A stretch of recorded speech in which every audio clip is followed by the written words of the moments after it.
우리들의 신앙이 하늘에 대한 소망과 땅에서는 이렇게 하루하루 우리가 나이가 먹어가듯이 우리의 신앙도 점점 성장, 성숙, 성화돼야 한다 그 말이에요.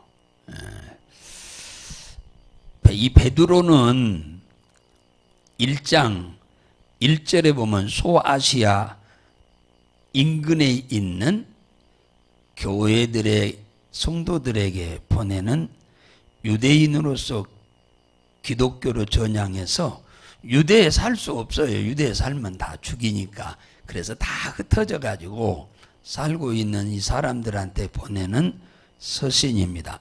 어떻게 보면은 야고보가 보냈던 서신과 비슷한 자들에게 보낸 내용이기도 합니다. 오늘 13절에 보면은 무슨 얘기를 하느냐면은 그러므로 너희 마음에 허리를 동이고 근신하여 예수 그리스도에 나타나실 때에 너희에게 가져올 은혜를 온전히 바라라. 예수 그리스도에 나타나실 때란 말은 재림을 말하는 겁니다. 예수님의 재림하러 오실 때에 그때 너희들이 얻을 은혜, 재림으로 인해서 우리에게 주어지는 축복을 소망으로 삼으라 그 말이에요. 예수님이 재림하는 순간에 우리의 시체가 묻어있던 무덤문이 열립니다. 무덤문이 열린다면 우리가 살아난다 그 말이죠. 부활한다 그 말이에요. 누구의 모습처럼 부활하느냐? 지금 현재 예수 그리스도께서 부활하신 그 몸으로 천사들의 신령한 몸처럼 우리들이 부활하게 됩니다. 이 시공간을 초월하게 되지요. 그래서 부활해가지고 저 공중으로 이제 올라가기 직전에 이미 낙원에 가 있던 우리들의 영혼과 함께 결합이 돼요. 딱 육체와 영이 옛날에 우리의 죽기 전의 모습으로 다시 결합이 돼 땅에 묻혀 있던 육과 낙원에 있던 영과 결합이 됩니다. 그러면 옛사람 모습 그대로 나오겠죠. 왜 모습이. 자, 그러면 이 모습 갖고는 천국을 못 가니까 신령한 몸으로 호련히 변화돼요. 누구처럼? 예수 그리스도의 부활의 몸처럼, 천사들의 몸처럼 변화가 됩니다. 그래서 저 공중으로 올라가서 7년 혼인잔치를 하고 그 다음에 천년 왕국으로 신혼여행을 거쳐서 영원한 천국에 들어가서 영생을 누리고 살게 될 줄로 믿으시기 바랍니다. 이 썩지 아니할 몸으로 거 가서 살게 됩니다. 이걸 소망으로 삼으라 그 말이에요. 소망으로. 이 땅에 사는 우리의 육체의 삶은 잠시 잠깐입니다. 그러나 부활 이후에 주어질 우리들의 그 영광스러운 축복은 어마어마한 영원 무궁토록 계속될 일이기 때문에 그렇습니다. 자, 오늘 14절에 보면은 옛날 예수 믿기 전에 너희가 순종하는 자식처럼 이전 알지 못할 때에 쫓던 너희 사욕을 본 삼지 말고 오직 너희를 부르신 거룩한 신자처럼 너희도 모든 행실에 거룩한 자가 되라. 자, 이 말은 무슨 말이냐? 너희들이 예수 믿기 전에는 마귀의 종노릇하면서 너희의 육체의 소욕을 쫓아서 살았는데 이제는 예수 그리스도로 인해서 구속함을 입었으니까 이제는 그런 과거처럼 살지 말고 너희도 거룩한 삶을 살아라 그 얘기입니다. 구별된 삶을 살아라. 깨끗한 삶을 살아라 그 말이요. 옛날 마귀에게 속아서 종노릇하며 살던 그런 옛 것을 버리고 세상 풍습을 버리고 이제는 하나님의 법을 쫓아서 거룩한 삶을 살아라 그 얘기를 지금 하고 있습니다. 그러면서 주님이 말씀하기를 뭐라고 하느냐. 외모로 하나님은 사람을 보지 않는다. 17절에 그러잖아요.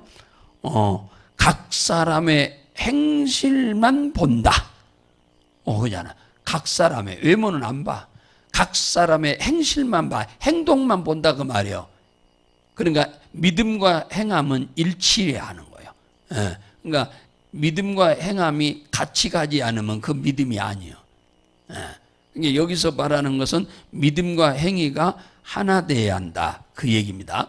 그래서 하나님은 외모를 보지 않고 그 행한 믿음만 본다 그 말이에요. 행한 믿음만 본다. 그래서 그것에 따라서 하나님이 우리에게 복을 주는데, 우리의 믿음으로 행한 것만을 계산하시는 하나님이 누구냐? 너희 아버지잖아 그러잖아요. 너희 아버지잖아. 너희 아버지, 하늘에 계신 너희 아버지가 어떤 분이냐? 너희들 외모는 안 봐. 너희들의 믿음으로 행한 것만 보고 거기에 상응한 은혜도 복도 주시는 분이다 그 얘기입니다. 마태복음 7장 11절에 보면은 너희가 악할지라도 자식에게 좋은 걸 줄 줄 알거든 그러잖아요. 하물며 자식이 떡 달라고 하는데 돌 주고 생선 달라고 하는데 뱀 줄 자 있겠냐? 너희에게 밤낮 구하는 자에게 하늘에 계신 너희 천부, 하늘에 계신 아버지께서 좋은 걸 주지 않겠냐 그러대. 하나님은, 부모는 자식한테, 자기는 덜 먹고 자식한테 더 먹이고 자신은 덜 입고 자식한테는 더 많은 좋은 걸 입히려고 하는 게 부모의 심정 아니에요? 그 말 잘 듣는 자식한테 그러고 싶지. 말 안 듣는 자식한테 그러고 싶은 부모 있어요? 말 잘 듣는 자식한테 그런다고 말이에요. 오늘 18절에 너희가 구원을 받은 것은, 여기 나오잖아요. 18절에 너희가 알거니와 너희 조상의 유전한 망령된 행실에서 구속함을 받은 것은, 너희 조상의 유전한 망령된 행실이란 말은 우상숭배하며 살았던 거죠. 쉽게 표현하자면, 우리로 말하면 과거에 제사 지내고 고사 지내고 푸닥거리하고 점쟁이한테 가고 하던 우리들의 이 옛생활을 말합니다. 옛삶. 이거 옛풍습이라고 그러죠. 옛풍습을 쫓아서 살던 우리들이, 그것이 우리들의 죄를 정결케 한 게 아니다 그 말이에요. 그것으로 인해서 우리가 구속함을 받은 것이 아니고, 또 우리들의 금이나 은으로 인해서 우리가 구속함을 입은 것이 아니다 그 말이에요. 오직 흠없고 점없는 어린 양 예수 그리스도의 보배로운 피로 우리가 정결케 된 것이다 그 말이에요. 정결케 된 것이다. 예수 그리스도로 우리의 목보다 더 검고 진홍보다 더 붉은 죄에서 구속함을 입은 것이 은과 금으로 된 것이 아니고, 오직 예수 그리스도의 흠없는 어린 양, 십자가에서 흘린 어린 양의 보배로운 피로 우리가 다 구속함을 얻었다. 죄사함을 얻었다 그 말이에요. 그런데 20절에 뭐라고 하느냐? 이 예수 그리스도를 이 땅에 보내실 것을 20절에 보면은 이미 창세전부터 하나님이 다 계획한 일이다 그러잖아요. 창세전부터. 그럼 창세전은 이 세상을 만들기 전을 말하는데, 이 말은 그러면 창세전에 이 세상을 만들기 전, 세상 만들고 사람을 마지막에 만들었는데 세상도 만들기 전이면 사람 만들기 전이잖아요. 이미 세상을 만들기 전에, 사람을 만들기 전에 예수 그리스도를 이 땅에 십자가에서 피 흘려 죽게 하사 우리 인간의 죄를 다 대속할 계획을 이미 세웠다는 거예요. 그 말은 무슨 말이냐? 인간이 만들기도 전에 하나님의 말씀에 불순종할 것을 아셨다는 얘기예요. 마귀에게 속을 것을 아셨다는 거예요. 만들어 놓기도 전에. 선악과를 따먹을 것도 이미 만들기 전에 이미 주님이 아셨다고 말해요. 그래서 하나님을 전지하신 하나님이다. 그러니까 모르는 것이 없어. 전능하신, 뭐를 못하는 것이 없어.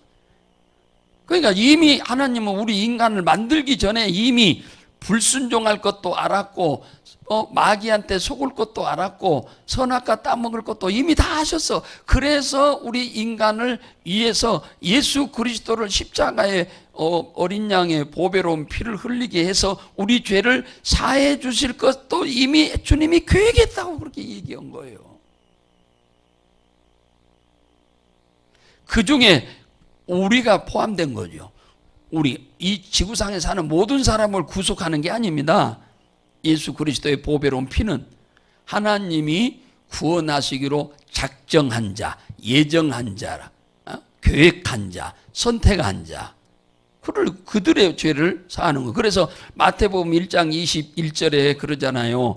천사 가브리엘이 아들을 이름을 예수라고 해라. 이는 자기 백성의 죄를 사하기 위해서라고 하잖아요. 자기 백성, 하나님의 백성, 택한 백성. 이 세상 모든 사람이 하나님 백성 아니에요.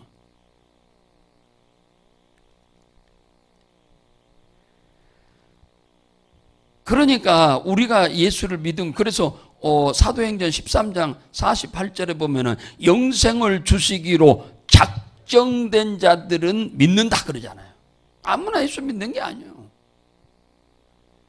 이 창세전에, 아까 지금 여기서 말하고 있는 이 창세전에 이미 하나님이 우리 인간들을 예수 믿고 구원받고 천국 갈 사람으로 이미 하나님이 정해 놓으신 겁니다. 이걸 예정론이라고 그래. 성경은 예정론으로 안 보면 성경은 풀어지질 않아요. 예정론을 안 믿는 한국 교회들이 많이 있는데, 성경은 이 글자 그대로 보면, 예정론으로 안 보면 성경은 볼 수가 없어요.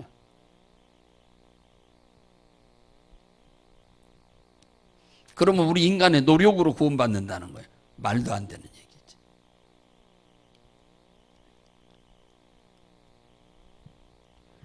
그래서 오늘 여기 뭡니까? 22절에 보면은 이 예수 그리스도의 이 창세전에 이 엄청난 하나님의 계획 속에서 우리가 예수를 믿게 됐는데, 그러면 이 믿은 우리가 이 땅에 살면서 아까 그랬잖아요. 15절에서 모든 행실에서 거룩하게 살아라 그랬잖아요. 거룩하게. 예. 내가 거룩하니 너희도 거룩해라. 16절에, 15절 16절에 그 얘기를 하는데, 그걸 우리는 살면서 우리의 삶이 성화돼야 한대. 성화. 점점 하나님의 성품을 닮아가는, 이렇게 성화된 삶을 살아야 하는데, 이걸 많이 이 성화를 엄청나게 강조하는 게 성결교회입니다. 성결교회에서 이 성화에 대한 얘기를 엄청나게 강조하죠. 강조하는데, 이 22절에 보면 그러잖아요. 너희가 진리를 순종함으로 너희 영혼을 깨끗하게 하여 거짓이 없이 형제를 사랑하기에 이르렀으니 마음으로 뜨겁게 피차 사랑하라. 형제를 사랑하라 해놓고는 뜨겁게 사랑하라 그러잖아요. 이 뜨겁게, 형제를 사랑하라, 뜨겁게 사랑하라. 뜨겁게 사랑하란 말은 열렬히 사랑하라 그 말이에요. 열렬히 사랑해라. 열렬히 사랑해라. 말로만 아니라 행동으로 하는 거잖아요. 열렬히는 말로만 열렬히 하는 것은 아니잖아요. 행동으로 사랑해라 그 말이죠. 행동으로.